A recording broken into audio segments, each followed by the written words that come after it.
to signify, so that you could listen to it. So it's not just so you can test your audio and that kind of stuff. And I thought it was copyright free music because I Googled copyright free music and I paid a license for copyright free music. And turns out it wasn't copyright free music. So I demand a refund, number one.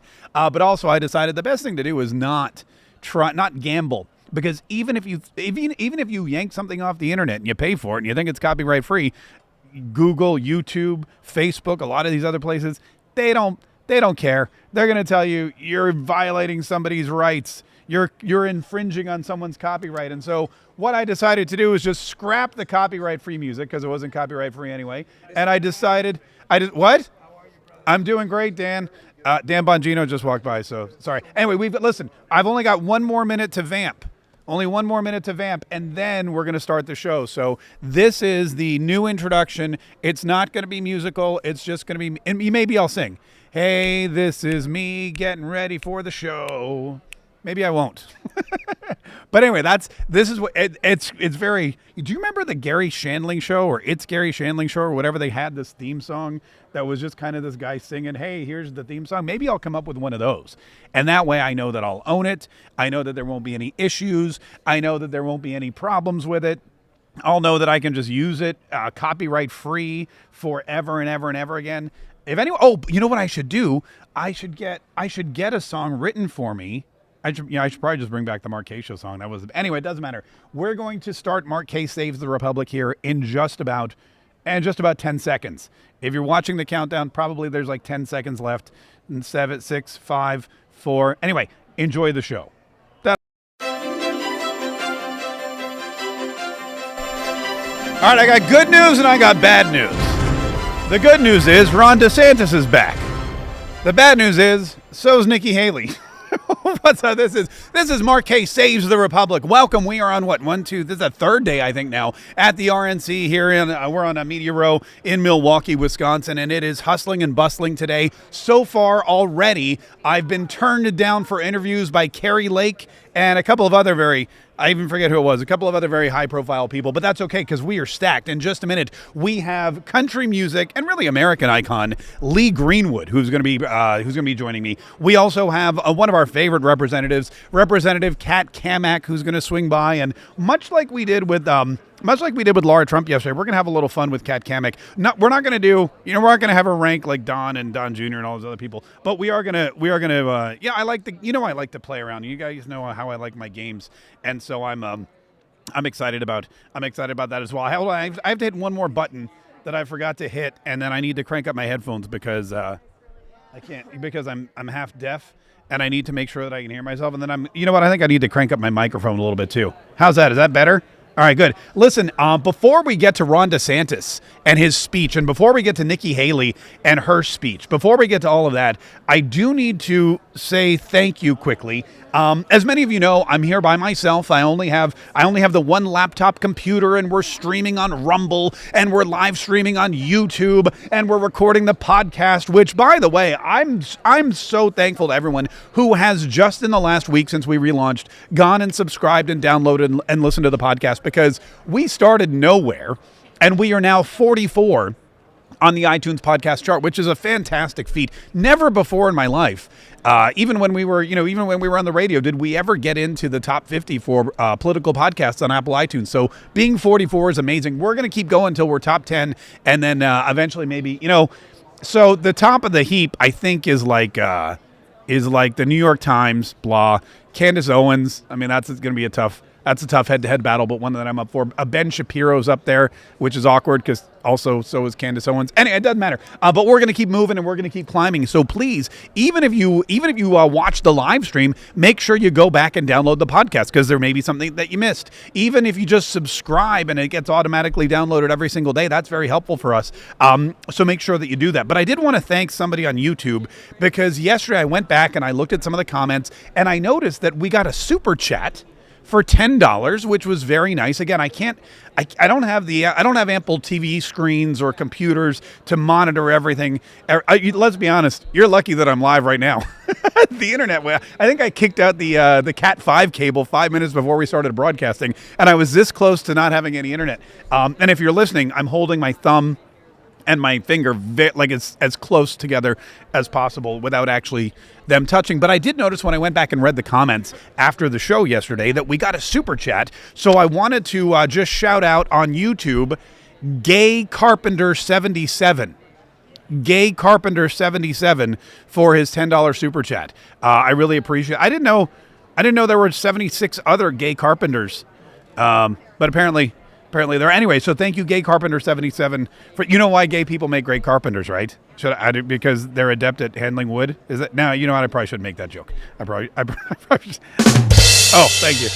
Anyway, listen, we've got, like I said, so much going on today, and we're going to kick it off with a tale of two speeches. Yesterday at the RNC, the main stage, I was standing on the floor and I watched two triumphant returns. Well, I watched one triumphant return and Nikki Haley.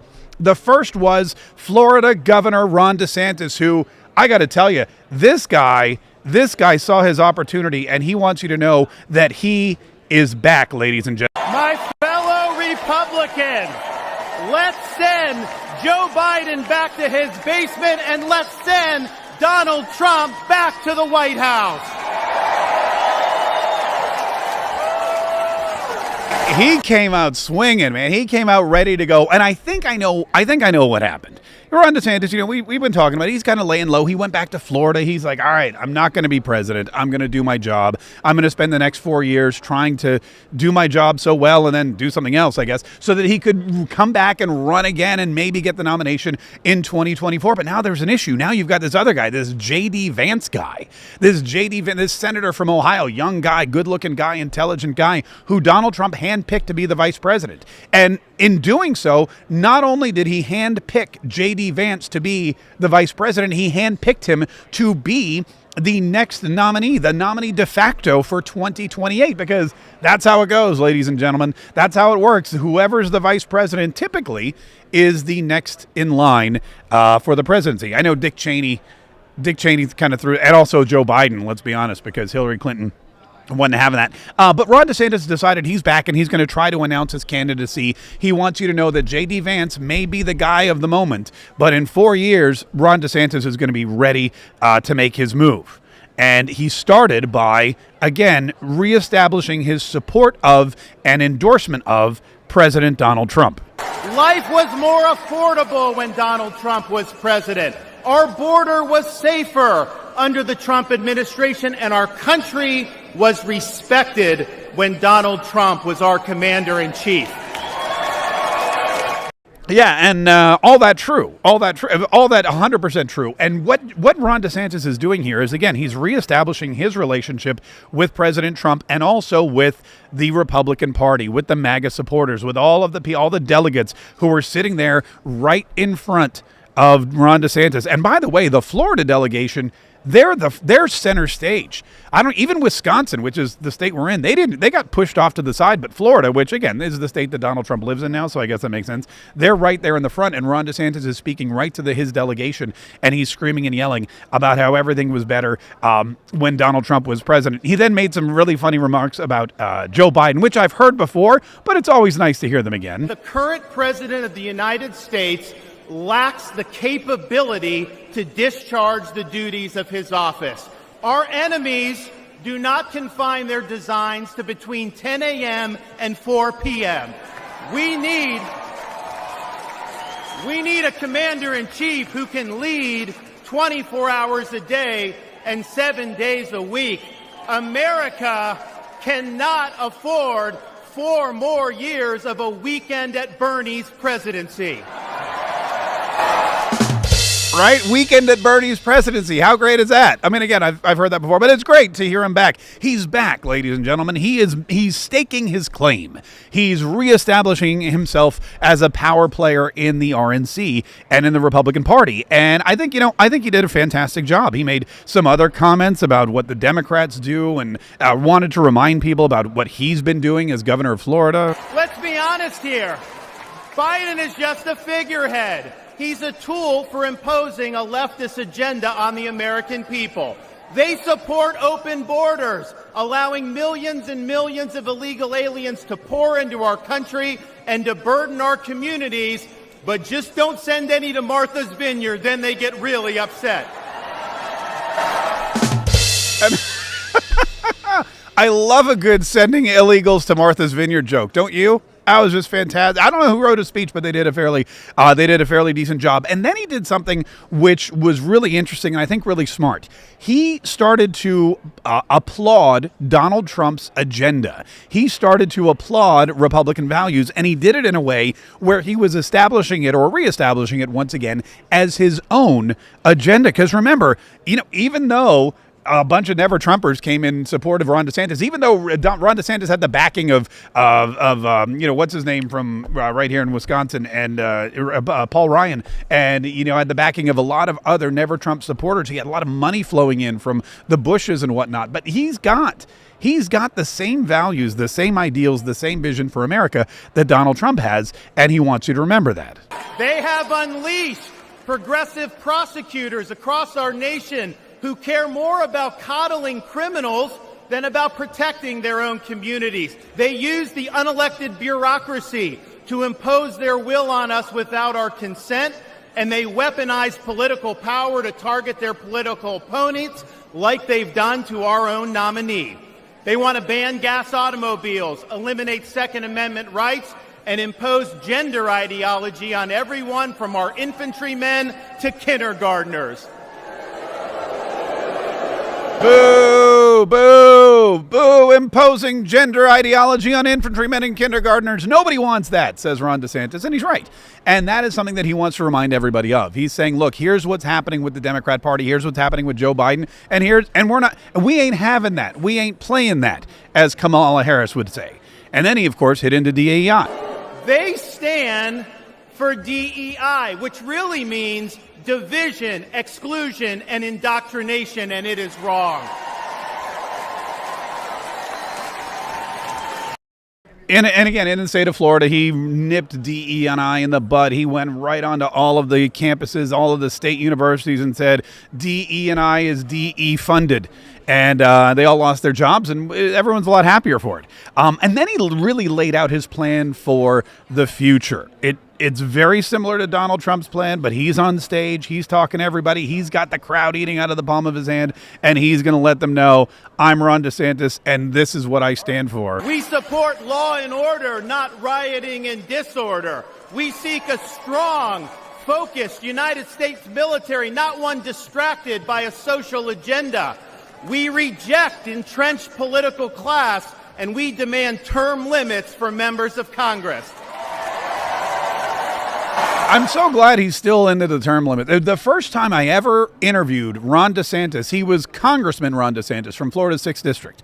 He was pushing term. Donald Trump had just been elected president. He had signed on with Ted Cruz to support a term limit bill, and they were taking it to the president, and President Donald Trump said he was more than willing to sign it, and it never came to fruition because, lo and behold, wouldn't you know, they got bogged down in impeachments almost right out of the gate.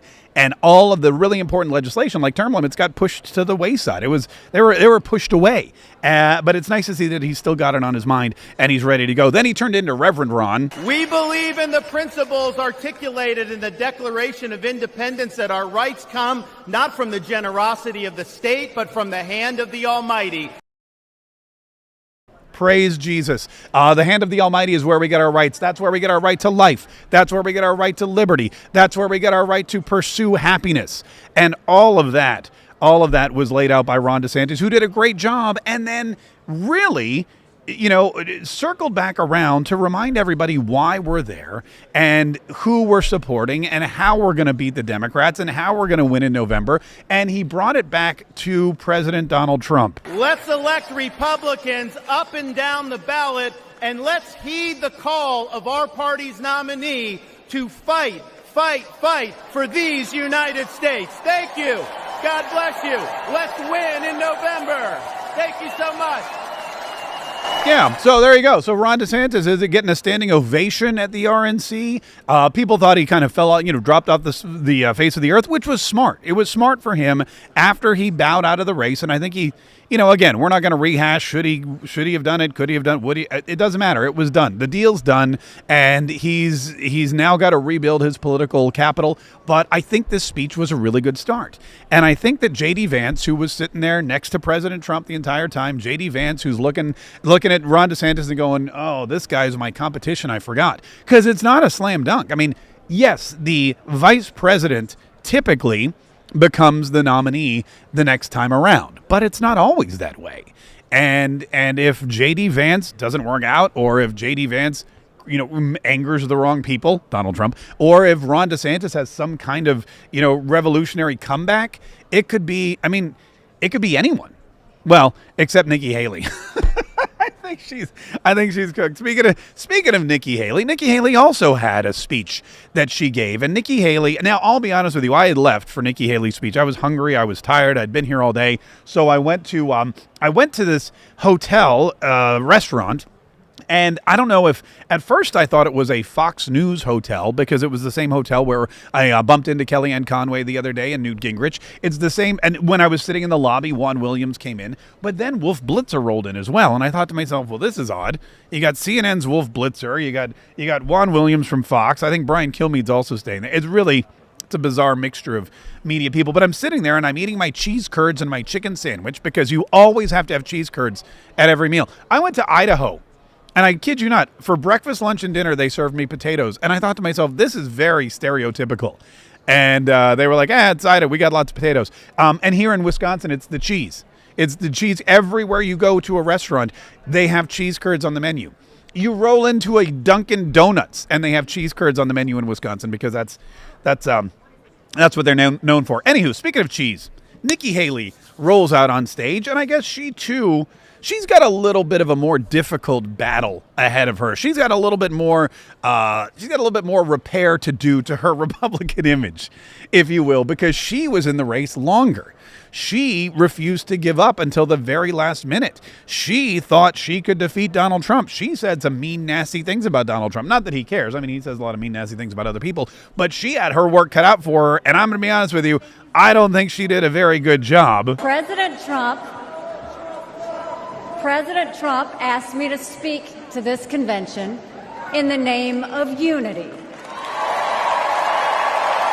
Okay, now that may or may not be 100% true. In fact, I think personally that Nikki Haley started her convention speech off with a big lie for two reasons. The first reason is that I've never actually heard Donald Trump ever say the word unity.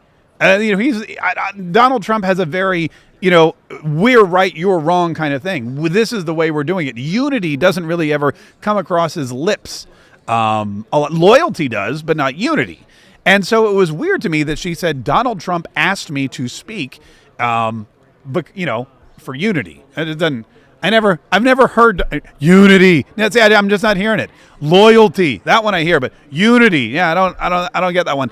And the second thing is, as soon as she said that, the camera cut to Donald Trump, and a lip reader I saw on X earlier today. I don't know how accurate it is, but the lip reader determined that Donald Trump basically said, "Wait a minute, she asked me if she could speak, didn't she? Listen, here it is. Let me play it for you one more time, and you can judge for yourself." President Trump asked me to speak to this convention in the name of unity.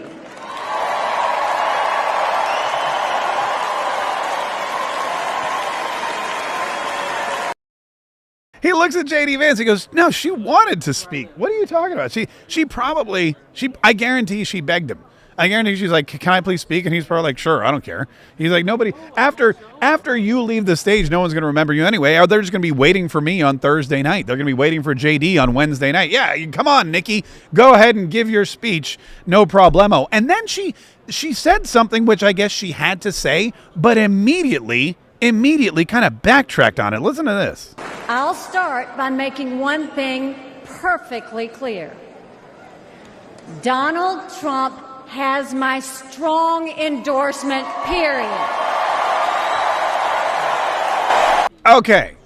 Donald Trump has my strong endorsement, period. By the way, she's quoting Joe Biden there, because he always does it. Period. I'm staying in the race, period. Come on, man. So Nikki Haley announces to the crowd, to God and everybody, Donald Trump has my strong support, period. Listen to it. I want to make sure that you hear that. I'm going to play it for you one more time. One more time. Listen carefully. I'll start by making one thing perfectly clear. Donald Trump has my strong endorsement, period. I'm sorry, strong endorsement, period. Donald Trump has my strong endorsement, is what she said. Listen to her next sentence.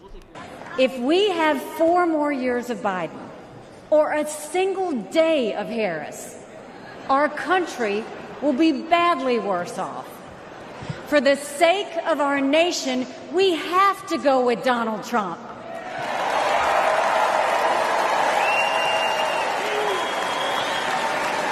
I mean, she said we have to go with Donald Trump. And she said it in this exasperated tone, like, we don't really have any other choice. We have to go with, for the sake of our nation, we have to do this. That's not a strong endorsement. A strong endorsement is, we will do this. We want to do this. This is what we're going to do. Not, guys, we have to do this. We don't have any other choice.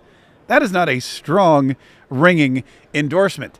And then she kept reminding everybody, which I don't know who's advising her. I don't know whose idea this was, but she kept she kept reminding everybody how much she actually disagrees with President Trump. We should acknowledge that there are some Americans who don't agree with Donald Trump 100% of the time. I happen to know some of them. Yeah, that joke didn't. You know, look, as someone who's done a lot of public speaking and a lot of standing on stage and a lot of telling of jokes, you really need to know your audience. And when you're standing at the RNC days after President Trump gets shot in the face and makes a triumphant return, and you've seen him walking through the room, you've seen him walking through the Pfizer arena, you've seen the kind of reaction that he's been getting. When you do that and you come in and start making jokes about how you disagree with him, it's not going to land. You know, that's not a good. You really need to know your audience, and if you really want to be successful, you need to play into that audience, much like Ron DeSantis did with his weekend at Bernie's joke. But anyway, I digress. She then went into her time as the UN ambassador and talked about how strong Donald Trump's foreign policy was, which was probably a decent move. When Barack Obama was president, Vladimir Putin invaded Crimea. With Joe Biden as president, Putin invaded all of Ukraine. But when Donald Trump was president, Putin did nothing. No invasions.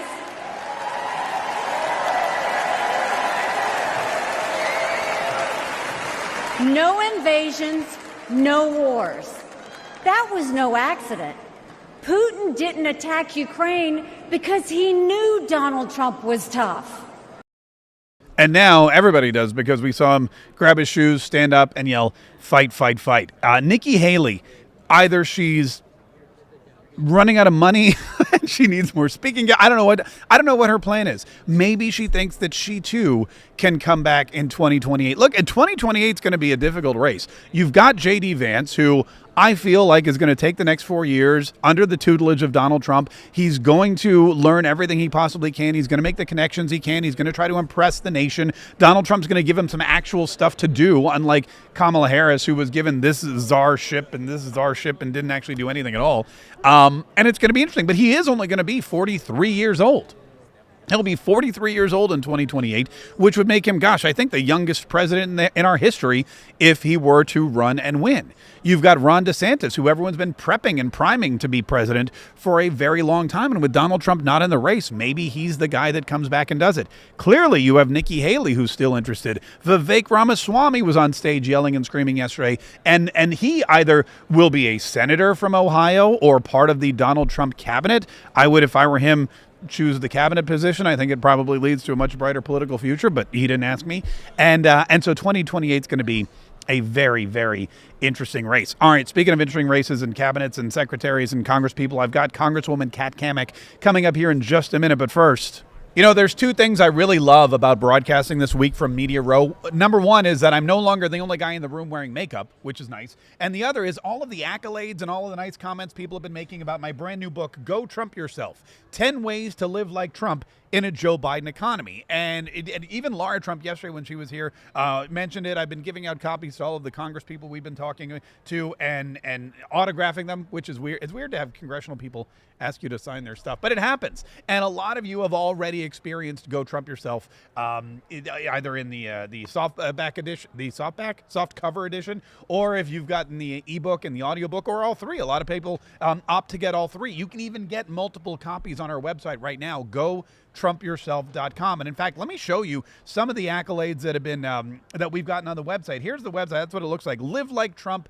for only $19. Teresa Z writes, this book is hilarious. It's hard to find humor in the day-to-day chaos that is caused by our political elites. Obviously, she hasn't been listening. Well, I haven't been broadcast. Anyway, inspirational. One of the most honest and precise books about Trump. Wendy M says, this book is Trumpulous.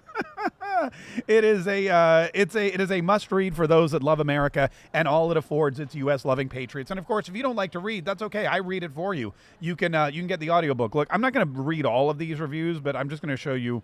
Everybody loves this. So if you haven't yet gotten your copy, go to GoTrumpYourself.com. GoTrumpYourself.com. It's only $19 plus shipping. We've got tons in the warehouse. We've got, oh, look, somebody in the corner. Julia from Montgomery, Texas, just bought a copy. Thanks, Julia. We'll get it out to you here in just a minute. Oh, here's a comment about me. Mark is straightforward and honest. He calls it as he sees it. He's a conservative with a sense of humor. William, I'm very touched. I'm very touched by that. GoTrumpYourself.com. GoTrumpYourself.com. Go there today for only $19 plus shipping. You can get your own copy of Go Trump Yourself, 10 Ways to Live Like Trump in a Joe Biden Economy. GoTrumpYourself.com.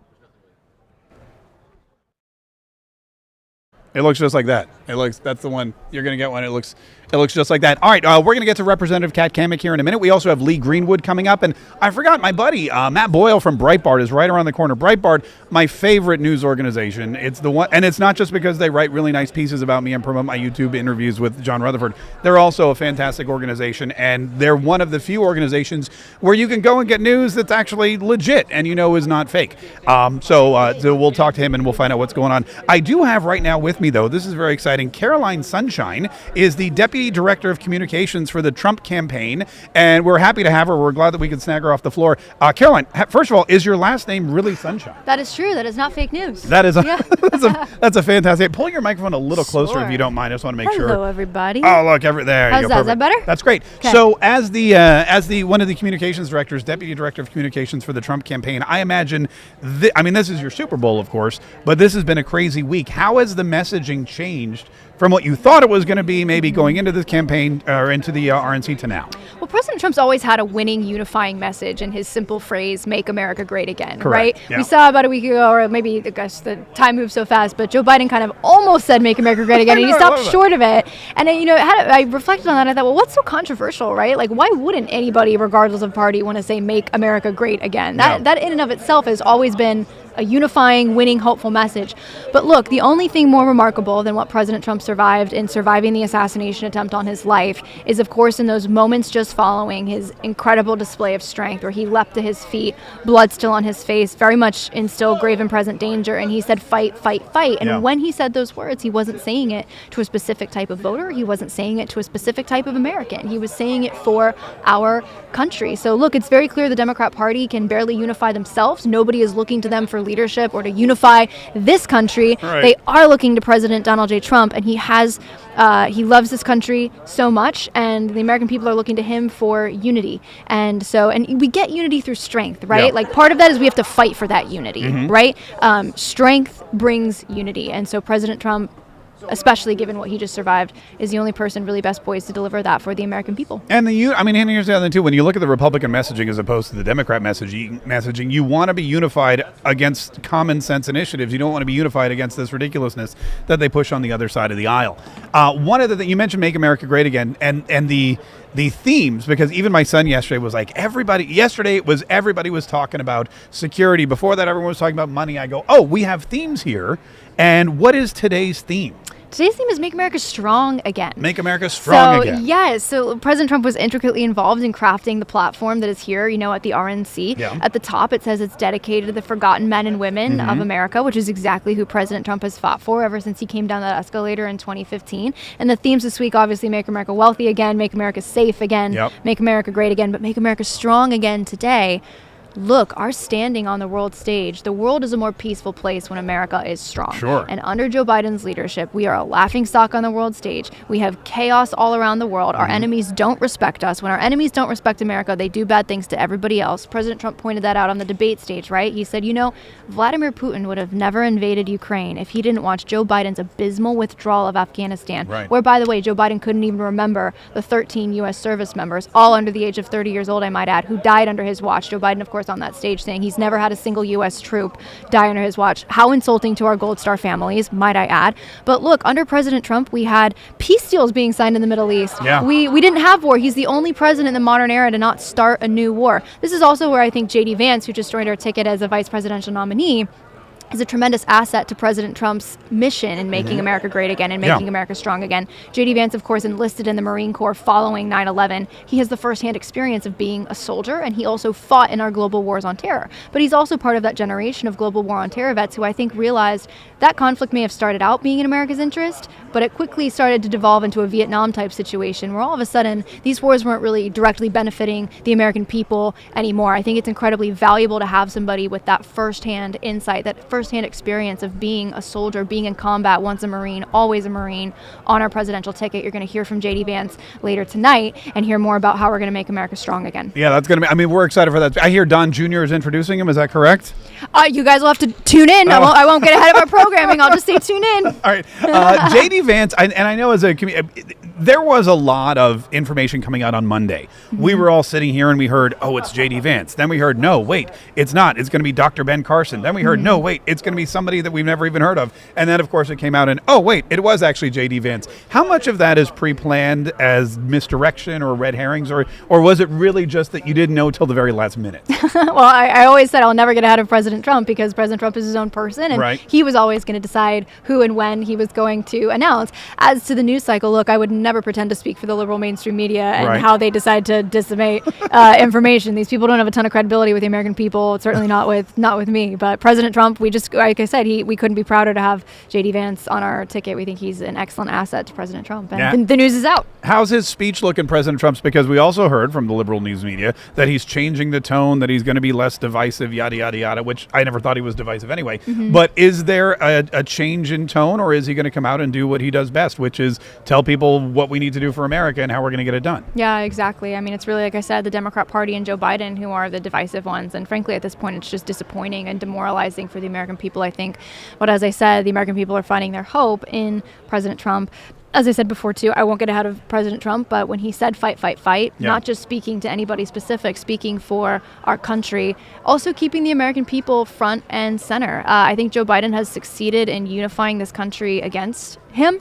When you look at the issues that are most important to the American people, that doesn't change as a result of what happened this past weekend. We know the American people are suffering when it comes to inflation. We know that immigration is a top issue for the American people. Every town has become a border town. If you don't have a border, you don't have a country. Right. We know when people are going to the grocery store and going to fill up their gas tanks, they are, as Amber Rose said, they're pissed, they're angry, right? And you have the Democrat Party saying, no, mainstream economists are saying the economy is actually doing quite well. It's like, tell that to everybody going to buy their groceries and trying to pay their rent as you're giving free flights and free housing to illegal immigrants coming across our border while our veterans are homeless. So President Trump is going to keep his focus on the American people, on their problems, and also how to solve those problems and unify this country. And as we always say, but it's so true, make America great again. It works so well. Caroline Sunshine, Deputy Director of Communication for the Trump campaign. There's still, this is going on today, tomorrow, and then we're done. But then there's still 3 more months of campaigning. The election isn't until November. The Democrats are going to have their dog and pony show in Chicago.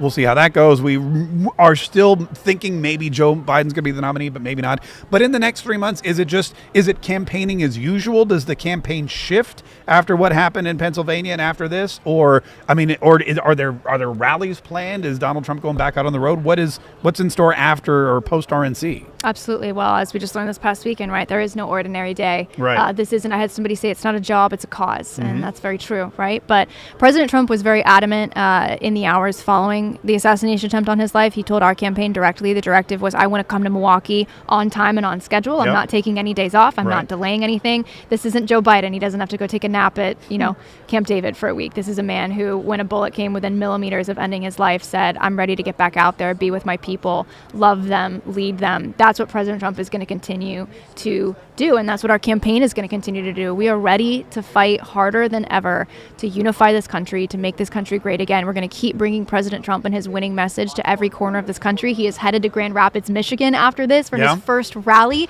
with J.D. Vance, and we are just going to keep going. The Trump train is headed all the way to the White House, and President Trump cannot be stopped. Caroline Sunshine, Deputy Director of Communications for the Trump campaign. Thanks so much for being here. My pleasure. Thanks for having me. I appreciate it. I'm looking forward to tonight. That is true. And the stuff about Joe Biden, everybody likes to take a swing at Joe Biden, including Sarah Huckabee Sanders, who had her moment on stage. And I've always been a Sarah Huckabee Sanders fan. I will always be a Sarah Huckabee Sanders fan. I got the chance to take my 4-year-old son, Huck, to bring your kid to work day. Much like Jill now drags Joe to bring your husband to work day.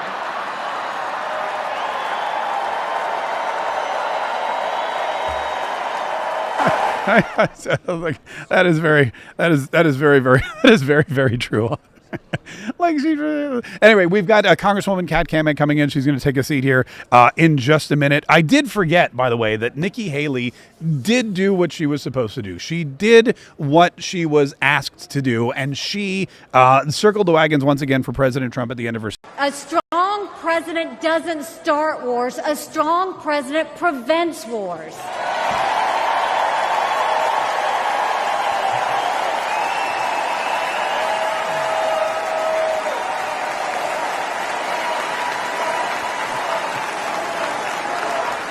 I'm so excited that she was able to make it all the way from across Milwaukee, really, is where you came from, right?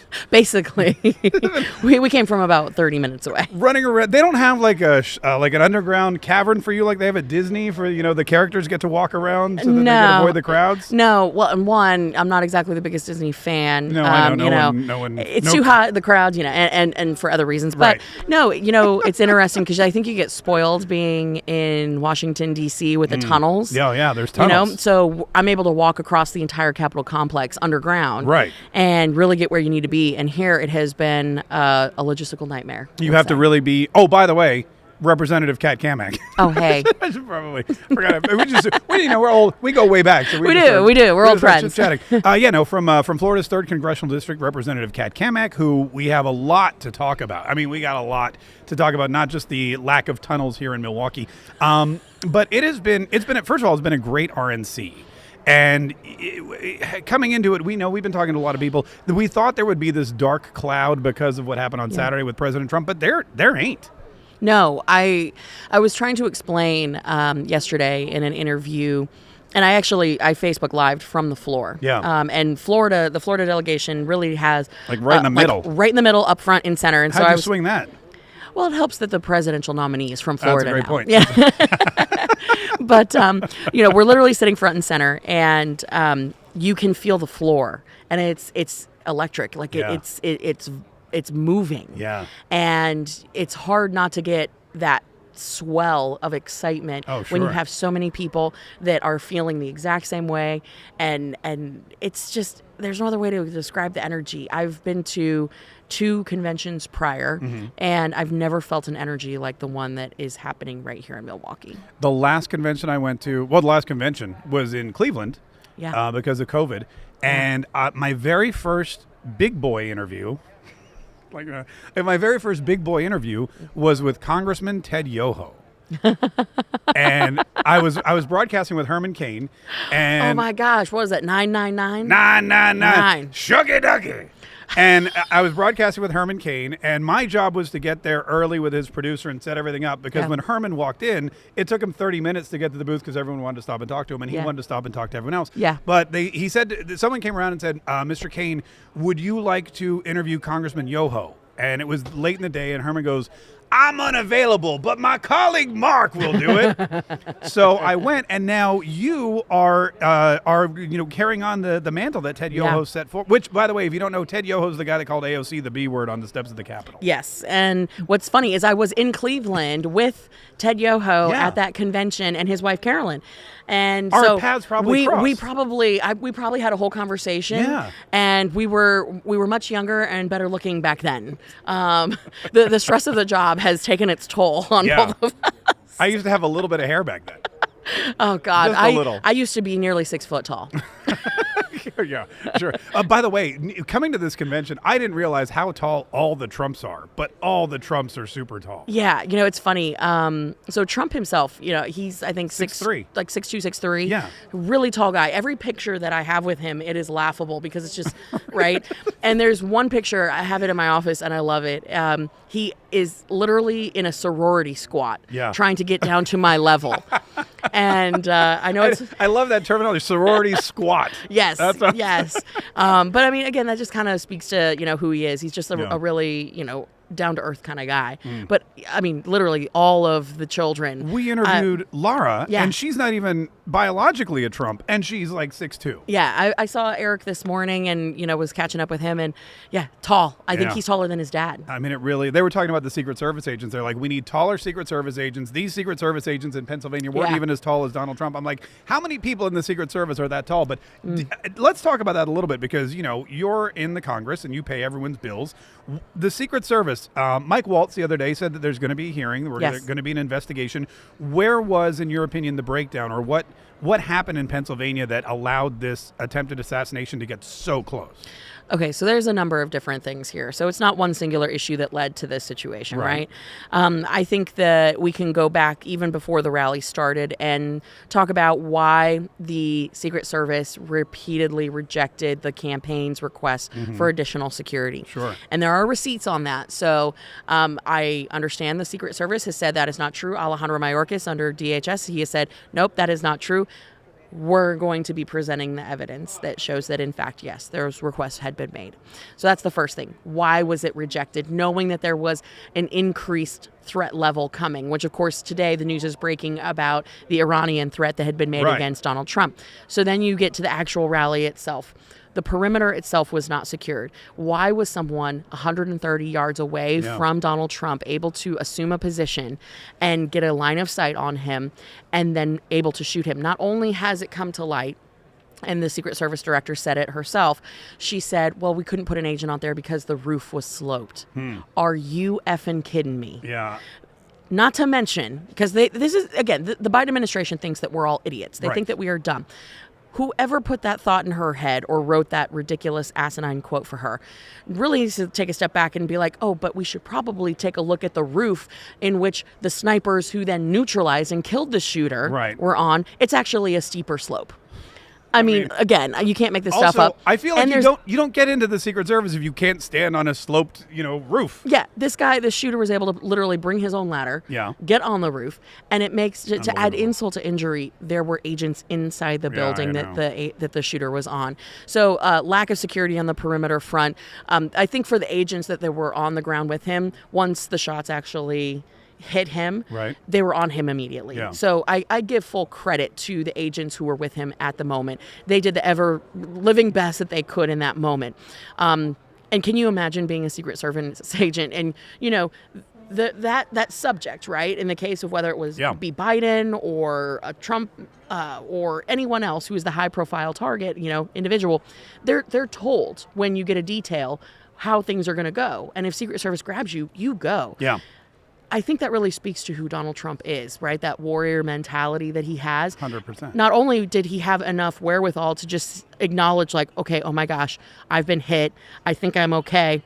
Where are my damn shoes, right? They wanted the Let me get my shoes. But no, it was more, in my mind, it was like, let me have the dignity of walking, getting off the stage. Or let me get my shoes because I'm about to kick somebody's ass. Or that. Thinking, But then also to then push back against a horde of Secret Service agents and say, wait, and then give this signal to the crowd, I am okay. Yeah. And then again, just the crowd then rising up in USA, USA, USA, USA. And it is your esteemed colleague on the left, Benny Thompson. Bless his heart.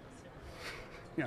Does he have one? He wanted to defund, or he wanted to remove Donald Trump's Secret Service protection when he was convicted of a felony.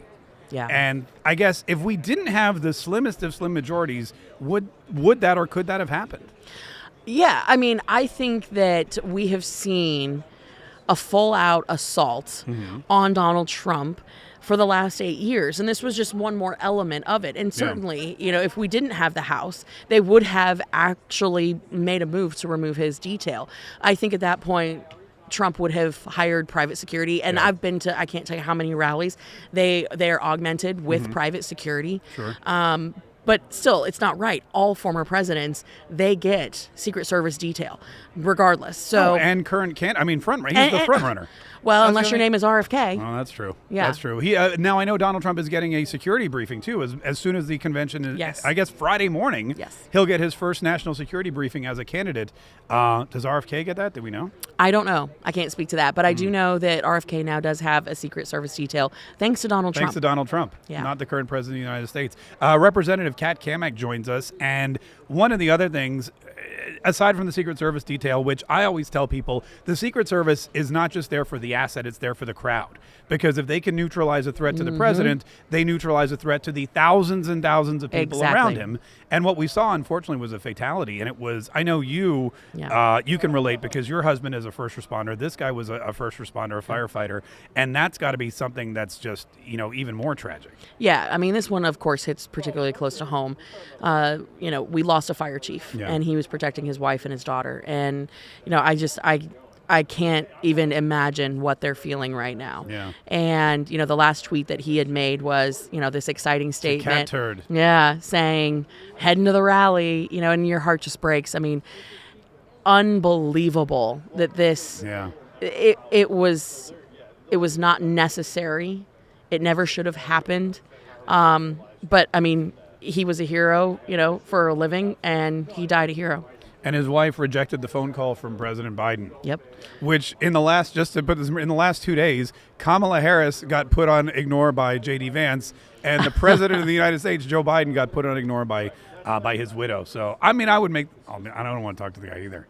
Yeah, I mean, at some point, people need to take a stand and say, you know what, there has to be a part where the buck stops with someone. Yeah. If the director of the Secret Service is not willing to take responsibility, well, she's appointed and serves at the pleasure of the president. So is he going to take responsibility for this? Because let us not forget that for 8 years they have compared Trump to Hitler. They have called him a threat to democracy. They have said things like he needs to be eliminated. Joe Biden comes out and says, well, I'm putting a bullseye on him. This is incredibly obtuse of people to think that they, being the Democrats and the media, by the way, have not played a role in bringing us to this point. You sit on the subcommittee for the weaponization of the government. Yes. And that is just because Donald Trump has now been cleared, because Eileen Cannon dropped the charges or dismissed the case, just because everything seems to be going his way in the judicial aspect. The weaponization of the government is still a real thing that you guys very much so. You're what's going on with that? Because we had the impeachment of Alejandro Mayorkas finally, but there's still some questions about now Merrick Garland and some other agencies. Oh my gosh.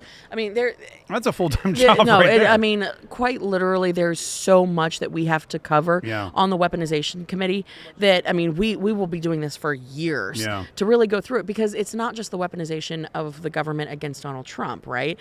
He's kind of the face of it because he's taken the brunt of so much of it on his shoulders. But I mean, we're talking about parents who have been targeted by the FBI, where agents sit in the parking lot and write down their license plate numbers for going to PTA meetings. We have seen grandmothers thrown in jail for praying outside on a public sidewalk outside of a Planned Parenthood. We have seen where the banks will voluntarily, without a warrant, turn over your bank records. I mean, because they're threatened. Because they're threatened. I mean, Verizon, all the cell phone companies, everybody. The telecommunication companies, the social media companies, in coordination with the White House, and sometimes at the threat by the White House. Correct, yeah. taking and deplatforming people. We actually uncovered on the weaponization committee where the Ukrainian intelligence service directed the FBI, literally gave them a spreadsheet, and we got copies of the emails and the spreadsheet. The Ukrainian intelligence service gave the FBI a spreadsheet of posts and social media users and said, get these taken down. And they did it. The FBI all of a sudden starts doing the bidding of the Ukrainian intelligence service, including some of the posts that were online by the United States State Department. This is stuff that you sit there and you say, what the hell is happening? You just cannot wrap your head around it. But you asked me what we're working on right now, and we just wrapped up a hearing on the case in New York, and Judge Mershon, his daughter, Lauren, my line of questioning went down the route of his daughter, the judge's daughter, made $93 million during the course of the case. Wow. $93 million. Just during not like in the last year. Not in the last year. During the course of the case, wow. His daughter made $93 million for her clients, which include people like Adam Schiff. Right. The Biden-Harris campaign. Yes. And Representative Goldman, who infamously said that Trump needs to be eliminated. And during that time of that money that she raised, that $93 million, she collected and banked $12 million of it. I mean, tell me that there is not a conflict of interest at work here, and that really the whole gambit seems to be that the more that they go after Trump, the more they use it as a means to raise money for themselves, enrich themselves, and for their campaigns. Well, and then they attack Donald Trump for campaigning on almost getting killed. They attack Donald Trump for campaigning on every single court case that comes down, being convicted. I think they're just jealous that Donald Trump tends to raise more money. Hey, speaking of money, seeing as how you are a member of Congress, and we all know Congress holds the purse strings. Supposedly. There's all Congress and Hunter Biden. There's always been concern that people in Congress are kind of out of touch with what things cost. I know you're not, because you raise your own chickens. I do. You shop at Tractor Supply. I do. But I wanted to give you a couple of items and see if you could correctly price them. Okay. Just to make sure that you know. All right. You know what things cost and you're not overspending when you go back to Congress. All right. All right, you have a minute? All right. Okay, perfect. I think you're going to be good at this. All right. So the first thing I have are Wisconsin beef sticks. Very on brand since we're in Wisconsin. We are in Wisconsin. It's a 3-pack of original flavored artisan meats Wisconsin beef sticks. Original flavor, handcrafted in Wisconsin. What do you believe the cost of this particular item is? $6.97. By the way, caveat before you give me your answer. If you come within $1 of any item, I will let you keep it. Oh, okay. $6.97. $6.97. Yeah. You were so close. It was $8. Oh. You were off by 3 cents. Listen, they put artisan on the package, and that's why they're able to charge that. And look how they spelled it. ARTAS''N. They got like super fancy with the spelling of that too. No, I'm sorry. I get to keep all right. I get to keep the beef sticks. All right. All right. Have other people gotten close? You're the only one I've asked. Oh, well, okay. I don't, Mike Waltz I think got me fired, so I don't like to play games with that guy. I interviewed Mike Waltz on a Tuesday. I was fired the following day. So I'm just connecting the dots. I know nothing. I also let Aaron Bean take over my show for an hour, and I made some poor decisions. All right, next up. It's artisan lip balm now. Close. It's old-fashioned flavored lip balm from Drink Wisconsinably. Drink Wisconsinably. I don't know if lip balm that tastes like an old-fashioned would be desirable. How much do you think the average American would pay for this? I mean, what I would pay for that, I would pay like $1.50 for it, but I know that it's probably not $1.50. I bet you that's like $6, $4, $3. Okay, I need a final answer. $4.50. It is $5. Congratulations. You get the lip balm. Look at that. Yay. Even though you just said it's not desirable. Actually, it smells pretty good. Does it smell pretty good? Actually, yeah, it does smell really good. Look at that. Yeah. All right, are you ready? It does smell good, guys. This is fun, huh? All right. I needed the lip balm anyway. You're doing great, by the way. You overbid on the beef sticks, but only by 3 cents. So I'm going to give you that. All right, next we have, this is my favorite. We have Republican balls. Okay, these are. There is no shortage of those. Well, there's a couple. John Rutherford could use a couple of these. Let's just put it that way. Republican balls. I know nothing. This is a 3-pack of Republican golf balls with you can see the Republican logo on it. How much for the 3-pack of Republican balls? Are these Callaways? Are they Titleist? What are they? I don't. You can't ask that question. I don't think they're any. They're just. Are these range balls? They're free range balls. No, I don't know. Did you just rip the price tag I off? realized the price was on the back, but now you can examine the balls. You can take your time. You can really get into it and see. What do you think? For Republican balls, I'm gonna say $12, $15. One answer. I need one answer. Larry, how much do you think these are? Did I say you could phone a friend? What is this? What is this? 15 or 12? 8? All right, $12. $12. The correct answer is $15. Son of a biscuit! I said $15. Give me my balls back. Give me my balls back. But I want these. No, it's okay. You can take them. No, fine. You can take it. You give it. Oh, give you them, guys are my witness. I said $15. Fine. Yeah, as long as you give a couple of those to John Rutherford, I'm totally fine with it. All right, one more. Last one. Are you ready? Okay. Here we go. This is the last one. This is my favorite.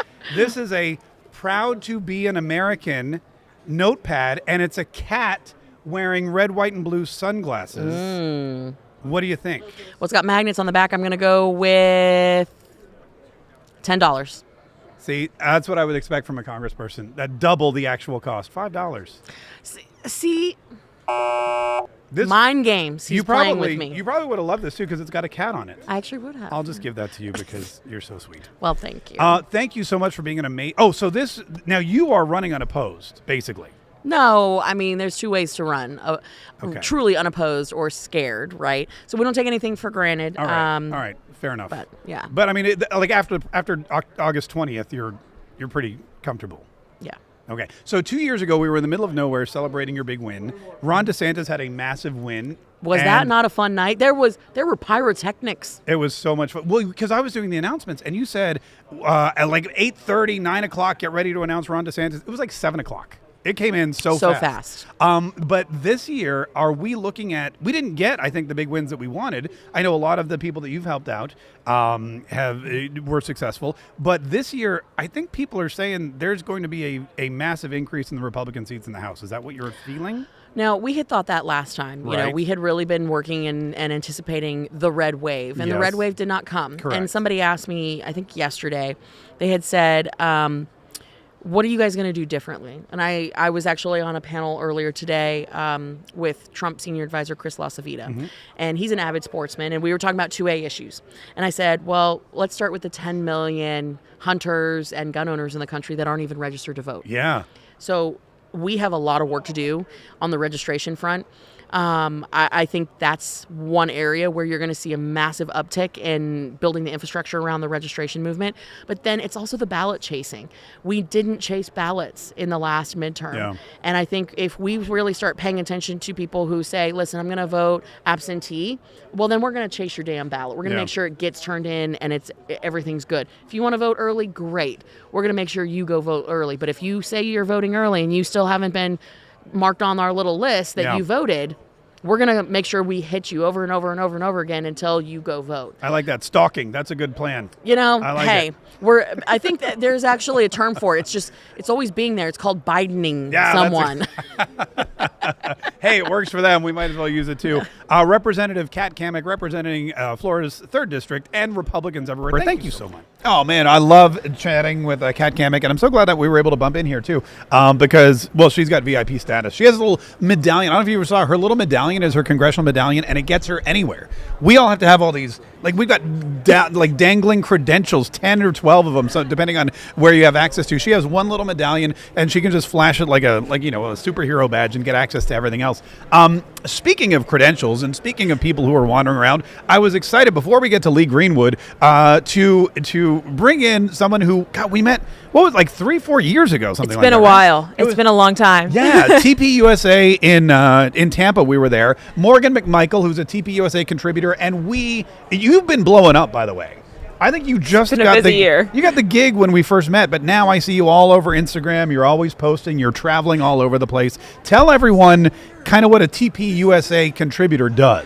Day in the life of a TPUSA contributor. You know, we are reaching Gen Zers across the country. We now have over 1,000 college and high school chapters, nearing 2,000 chapters actually. So they keep me very busy traveling nationwide to really get out, boots on the ground, talk to our students, the next generation, chasing the vote with Turning Point Action, as they like to say. Yeah. Because think about it. There's 41 million Gen Zers that are going to be voting in the 2024 election. What better way to reach them than me actually going to their campuses, speaking, talking to them, filming a lot of our content. So you can find like all of my content on the Turning Point USA side. This convention, more so than any other event that I've ever been to, has been focused on the youth vote. It's been focused on the next generation. It's been focused on influencers and social media, to the point where we had Brylan on yesterday and he was talking about, you're part of this, right? These 70 influencers that came in, and you've been in the other. What's the content creator area look like, though? So we have a whole creator hub here at the RNC, which I think is something really cool, and it shows the RNC actually prioritizing Gen Zers to bring young voices in to actually experience what the RNC is like. Of course, we have Turning Point USA events, which are targeted to Gen Zers and millennials. I got invited to some party.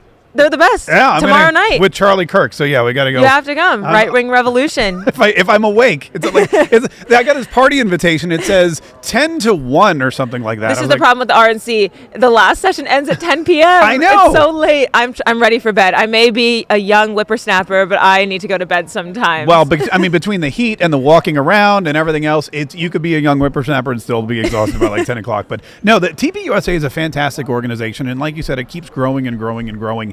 And one of the things that I think I'm really excited about is not just now do we have people like you who are out there creating content and getting the message out, but you've got candidates, right? Vivek and JD Vance, who's 39 years old. Yeah, it's amazing. And I think that's something that we've seen change in the political landscape going into this election. Yeah. Vivek Ramaswamy was one of the first presidential candidates to actually speak to Gen Z directly and help impact our generation and answer those questions, the hard-hitting questions that my generation had. And I think that's something that we need to see more of, and I hope that JD Vance and even President Trump can do is speak more to my generation, because that is the vote that they need to be chasing. I think that JD Vance was honestly a very strategic pick because he is young, and he has a controversial past of being a never Trumper, but I think it may work in his favor, because think about how many Gen Z and millennials in 2016, they were in high school and college, hated President Trump, and now they're starting to flip the switch and like him. And I think that we will see some big moves when it comes to the polls in November. I mean, I think you're 100% is strategic. I mean, everything Donald Trump does is super strategic. But JD Vance he is an interesting pick. Now, you mentioned Donald Trump reaching out too.